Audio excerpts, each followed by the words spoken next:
சாரதா மற்ற எல்லோரும் ஃபேமிலி சேர்ந்து பாத்திர பண்டத்தெல்லாம் எடுத்து கவரில் கட்டிட்டு கிளம்புறாங்க. அந்த நேரத்தில் குமரன் வந்து இன்னும் புக்கிங் பண்ணலாம் அப்படிங்கிற மாதிரி சொன்னோடனே சாரதா வந்து ரொம்ப டென்ஷன் ஆயிடுறாங்க.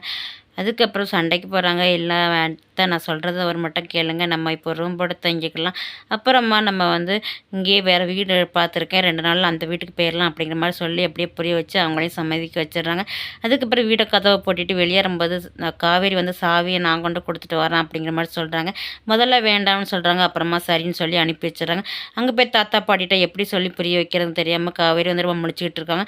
அந்த நேரம் பாட்டி போய் நான் போய் இந்த விஜயை கூப்பிட்டு வரேன் அப்படிங்கிற மாதிரி சொல்லி கூப்பிட போகிறாங்க. கூட்டிகிட்டு வந்து விஜய் வந்து ரொம்ப ஹாப்பியாக ரொம்ப அழுதுகிட்டே வந்து நிற்கிறாங்க. ஆனால் ராகினி வந்து ரொம்ப கோவத்தில் இருக்காங்க. எங்கே வீட்டை விட்டு வெளியே போக முடியாளோ அப்படிங்கிற மாதிரி. ஆனால் காவேரி வந்து நான் வீட்டை விட்டு வெளியே போக போகிறேன், இந்த சாவி பிடிங்க அப்படிங்கிற மாதிரி சொன்னோடனே தாத்தா பாட்டி எல்லாத்தையுமே தூக்கி வாரி போடுச்சு. விஜய் கண்ணிலேருந்து கண்ணீராக மல்கு வந்துக்கிட்டே இருக்குது. இதை பார்க்க நமக்கே ரொம்ப கஷ்டமாக தான் இருக்குது. கடைசியில் அடுத்த வாரம் என்ன நடக்குன்னு வந்து பார்க்கலாம்.